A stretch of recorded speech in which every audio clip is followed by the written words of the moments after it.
Welcome to my new blog दोस्तों। सुबह की दुनिया में आप सभी का स्वागत है। तो दोस्तों थोड़ी तबीयत ख़राब है, थोड़ा पता नहीं क्यों, बहुत कमज़ोरी टाइप की लग रही है, गर्मी की वजह से ये शायद। देखो आज हम बात करेंगे कि डेयरी फार्मिंग हमें करनी चाहिए कि नहीं करनी चाहिए। एकदम फुल एंड फाइनल आप लोग का कमेंट इसमें आना चाहिए सभी का। तो वीडियो को पूरी देखना और बताना कि करनी चाहिए कि नहीं करनी चाहिए। मैं अपनी राय आपके पास रखूँगा कि क्या फ़ायदे हो रहे हैं, क्या नुकसान हो रहे हैं। और करने के लिए अगर आप जॉब कर रहे हैं अच्छी खासी 25-30 हज़ार रुपये की, तो करनी चाहिए कि नहीं करनी चाहिए। अगर आप फ्री हैं, आपके पास सारी चीज़ें हैं, तो करनी चाहिए कि नहीं करनी चाहिए, उस पर बात करेंगे। देखो डेयरी फार्मिंग करना आजकल तो देखो डेयरी फार्मिंग करना तो आजकल मान लो एक ट्रेंड सा चला है कि चलो डेयरी फार्मिंग स्टार्ट करते हैं एक दूसरे को देखकर। तो हमें एक दूसरे को देखकर नहीं करनी है, हमें करनी कैसे क्या है कि अपने काम, मतलब कि डेयरी फार्मिंग एक हार्ड वर्क है कि हमें प्रॉपर अच्छी तरीके से मेहनत करनी है उसमें। और टाइम टू टाइम का पक्का होना, हर चीज़ उसमें हमें मैनेज करनी होती है। ठीक है, अगर आप ये सारी चीज़ें करते हैं, सुबह उठ सकते हैं 4 बजे और मेहनत कर सकते हैं समाज से थोड़ा। सबसे बड़ी दिक्कत क्या होती है कि लोग शर्माते हैं काम करने में। शर्म कैसी, अब शर्म किस टाइप को लेके होती है, जैसे कि कहते हैं कि यार मैं गोबर उठा रहा हूँ, दूध लेकर जा रहा हूँ, लोग देखेंगे क्या कहेंगे, समाज में वैल्यू क्या बनेगी। ये सारे थॉट सबके मन में आते हैं, सभी के मन में आते हैं जितने भी न्यू डेयरी फार्मर हैं।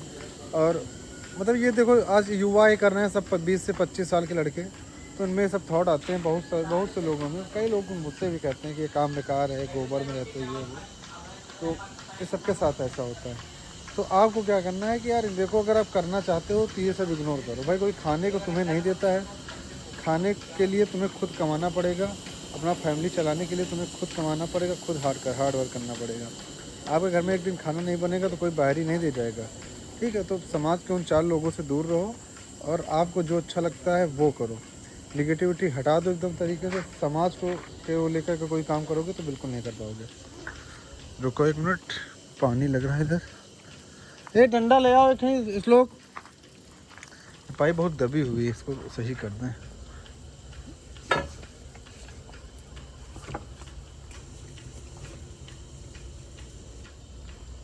बहुत दबी है पाइप यहाँ।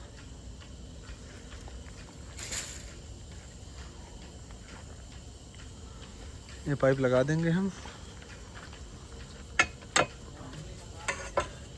हाँ बस सीधी होगी ना। ये देखो खेत में जा रहा है भाई, नेपियर पे जो इसमें लगाना था उसमें भर रहा। तो हाँ, हम बात कर रहे थे कि देखो इन सब चीज़ों को, आपको जो 4 लोग जो क्या कहेंगे उससे आपको आगे हटना है और अपने काम के प्रति हार्ड वर्क करना है। सुबह उठना, सारा काम जो मैंने बता चुका हूँ। अब देखो बात आती है कि प्रॉफिट और बिजनेस, नौकरी, ये सारी चीज़ें आपके दिमाग में आएंगी बिज़नेस करने से पहले। सिर्फ प्रॉफिट देख के बिज़नेस में नहीं कूदना है आपको कि हाँ यार महीने के 25-30 हज़ार रुपये बच रहे हैं, चलो इसमें कूद पड़े। वो गलत है। उसमें अगर आप वो सब देख के सिर्फ प्रॉफिट देख के कूदोगे तो एक दिन गड्ढे में गिरोगे और नुकसान अच्छा खासा झेलोगे। करना क्या है, देखो बिजनेस का आप लोग को पता है कि प्रॉफिट एंड लॉस 2 पहलू होते हैं। तो किसी महीने में अच्छा प्रॉफिट, किसी महीने में अच्छा खासा लॉस हो जाता है। अब गर्मियों में देखो अच्छा खासा लॉस हो रहा है। लॉस क्या, बराबर चल रहा है कुल मिलाकर। ये तो फीड वगैरह सब मिलाकर, कुल मिलाकर सब बराबर ही है। ठंड में मार्जिन अच्छा रहता है। तो ये भी सोचना है कि आपको कि तीनों, दोनों समय का, ठंड का, गर्मी का, सब मिलाकर साल का रेशियो निकालना है। तो साल का रेशियो में आपको देखना है कि हमने एक साल में कितना रुपए कमाया, तब जाकर डेयरी फार्मिंग करनी है। ठीक है, तो ये पॉइंट सबसे बड़ा पॉइंट होता है कि एक महीने की कमाई नहीं मायने रखती। पूरे साल का आप निकालो, मेच्योरिटी करो, सॉरी आप उसका निचोड़ करो और उसमें देखो कितना आपने कमाया, कितना गवाया। वो असली प्रॉफिट होता है, उसमें आपको ज़्यादा समझ में आएगा। अब ठंड में कमा लिए, गर्मी में गवा दिए तो बराबर हो जाता है। तो डेयरी फार्मिंग में मैं आपको ईयरली में बताऊंगा। अभी किसी दिन मैं 6 महीने का आपका पूरा रेशियो बताऊंगा कि 6 महीने में मैंने कितना कमाया, कितना गवाया। ठीक है, लेकिन थोड़ा 1-2 महीने गर्मी के और निकल जाए, 6 महीना पूरा गर्मी के निकल जाए तो बताऊँगा। देखो सबसे बड़ी यही जो बात मैं आपको बता रहा हूँ कि आपको बचना है इन चीज़ों से। डेयरी फार्मिंग कर रहे हैं तो 4 लोगों से बचना है। और डेयरी फार्मिंग एक अच्छा बिज़नेस है मेरे हिसाब से। आप अगर घर में 2 लोग हो, भाई हैं या फिर कोई आपकी जो सहायता कर सकता है, घर पे कोई लोग हैं, अगर वो 2 लोग हैं तो आप डेयरी फार्मिंग स्टार्ट कर दो। अगर आप अकेले हो तो मत करना, झेल जाओगे अच्छी खासी। ठीक है। दूसरी बात, इसमें प्रॉफिट नुकसान दोनों होते हैं। माइंडली डिस्टर्ब भी रहता है आदमी, क्योंकि गाय में बीमारियाँ, गाय दूध कम कर देती है, व्यवस्था ना होना, ये सब दिक्कतें आती हैं। जैसे प्रेजेंट समय की बात करें तो मेरे पास सबसे बड़ी दिक्कत क्या है कि हरा चारा मेरे पास नहीं है। हरा चारा ना होने की वजह से सारी गायों का दूध कम हो चुका है। तो गर्मी में मोटर चला दो, गर्मी में इनके लिए हरा चारा बहुत ज़रूरी होता है। देखो सबका दूध कम, पूरा कैन भर जाता था और आज लगभग 70% कैन भर, 30% ऑलरेडी खाली है। तो दूध में कितनी कमी आई है आज आप खुद देखो अपनी आंखों। मैं आपको पूरी सच्चाई बताता हूँ, क्योंकि आप लोग किसी के बहकावे में आके डेयरी फार्मिंग ना करें। देखें मेरी सारी वीडियो देखो और उसमें देखो क्या दिक्कतें आती हैं, क्या कहते हैं। तो हाँ, अगर आप 2 लोग हैं डेयरी फार्मिंग स्टार्ट करें, अकेले हैं तो बिल्कुल ना स्टार्ट करें, और प्रॉफिट लॉस को दिमाग में रख कर स्टार्ट करें। बहुत दिक्कतें आती हैं।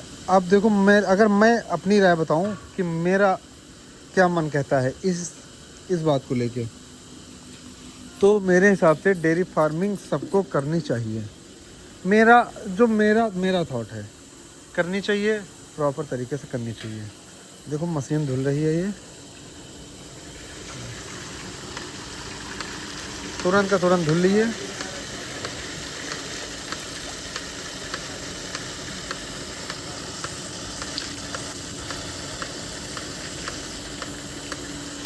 साफ सफाई भी होगी। तो ये सब करना पड़ेगा डेयरी फार्मर के। हैं?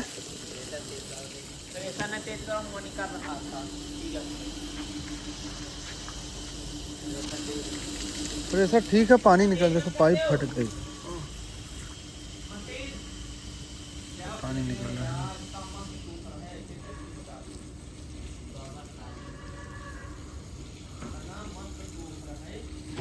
तो मेरा मानना है कि भैया डेयरी फार्मिंग सभी लोग करो।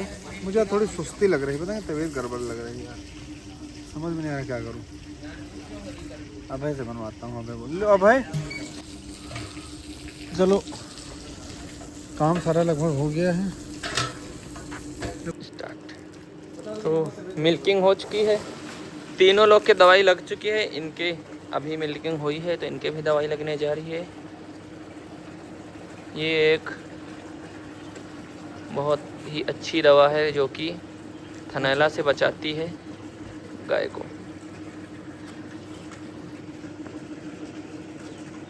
ये देखो, ये कोटिंग लग जाती है तो अंदर बैक्टीरिया नहीं जा सकते, इसीलिए ये दवाई आप ज़रूर फार्म पे यूज करें। ये थनैला बहुत बड़ी बीमारी है जिससे अच्छा खासा लॉस होता है। एक गाय को ठीक करने में कम से कम 4 से 5 हज़ार रुपये का खर्चा आता है। इस गाय के हुआ था और उस गाय के हुआ था, तो दोनों का मिला के 8500 रुपये, 8500 रुपये का खर्चा आया था पूरा, क्योंकि इनका इंजेक्शन बहुत महंगा आता है और डोज भी इनके 3-4 लगवाने पड़ते हैं। अगर आपने एक लगवाया और एक नहीं लगवाया, एक लगवाया फिर आपने अगर 3 लगातार नहीं लगवाए तो उसके बाद इनके फिर हो जाएगा थनैला। अगर फिर आपने एक लगवाया और 2 नहीं लगवाए तो फिर हो जाएगा, मतलब कि 3 लगवाओगे फिर ठीक होगा। उसके बाद 3 तो मतलब लगवाने ही है तभी ठीक होगा, नहीं तो बार बार होता रहेगा। एक लगवाया फिर हो जाएगा, 2 लगवाया फिर हो जाएगा, 3 लगवाओ, 3 लगवाओगे तब सही होगा। और वो गाय देखो कहाँ, जो पानी पीने के लिए रखते हैं उसी में देखो खड़ी ये ऐसे ही करती है। तो 3 डोज लगवाओगे तभी थनैला ठीक होगा, नहीं तो नहीं होता है।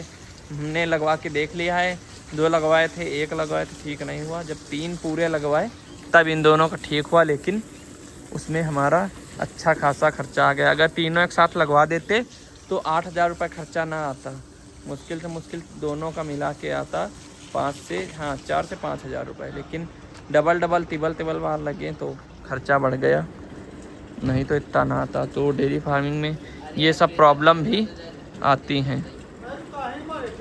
रोज़ साफ़ सफाई करनी पड़ेगी, मतलब कि आपको स्टार्टिंग के 1 साल 2 साल आपको जम के मेहनत करनी पड़ेगी। उसके बाद आपको अच्छा रिजल्ट देखने को मिलेगा कि हाँ हम बिजनेस कर रहे हैं। ये आपको फील होगा 1 से 2 साल बाद, अच्छा खासा प्रॉफिट बढ़ेगा उस टाइम पे। अगर आप 1-2 साल टिक गए इस डेयरी फार्मिंग बिजनेस में तो आगे आपको कोई प्रॉब्लम नहीं होगी। स्टार्टिंग में दिक्कत आएगी, जैसे मेरे साथ भी हो रहा है। तो स्टार्टिंग में दिक्कत आती फिर नहीं आती। तो मेरा मानना ये है कि आप सभी लोग डेयरी फार्मिंग स्टार्ट करो। पहला साल होगा वो आपका थोड़ा संघर्ष भरा होगा, उसके बाद सब पटरी लाइन पे आ जाएगी। तो डेयरी फार्मिंग सभी लोग स्टार्ट करो, मेरा मानना ये है। बाकी आप बताएंगे। तो यही है, पहले साल आपको प्रॉब्लम होगी, जो कि पहला साल मान लो आप पेपर दे रहे हो, रिजल्ट तो आपको मिलेगा दूसरे साल। जैसे मान लो पेपर दिया जाता तुरंत तो रिजल्ट हमको मिलता नहीं है, पेपर देने के बाद कुछ महीने वेट करना पड़ता तब रिजल्ट मिलता है। वैसे बिजनेस में भी है, आप पहले अपना टाइम इन्वेस्ट करो अच्छा खासा। जब आप 1 साल 2 साल बिजनेस में देंगे तब जाके कहीं बिजनेस आपको लगेगा कि हमने कोई बिजनेस किया है, तब जाके वो बढ़ेगा। आधा लीटर में ठोक नया हो जाए, 1 लीटर कहीं नहीं। तो यही है, आपको कोई भी बिजनेस करो उसमें आपको टाइम देना पड़ेगा। और सक्सेस अगर आप मेहनत करोगे सक्सेस बिल्कुल मिलेगी। ये कहीं नहीं लिखा है कि मेहनत करने के बाद भी सक्सेस नहीं मिलती है। तो मिल्किंग हो गई है, सब दूध निकाल लिया हमने, अब चलते हैं डेयरी पे देने। तो ठीक है, ब्लॉग समाप्त करते हैं। तबीयत थोड़ा स्वास्थ्य गड़बड़ है, मिलते हैं कल अच्छे स्वास्थ्य के साथ। Bye bye. कमेंट करो आपके अकॉर्डिंग बिजनेस करना चाहिए कि नहीं।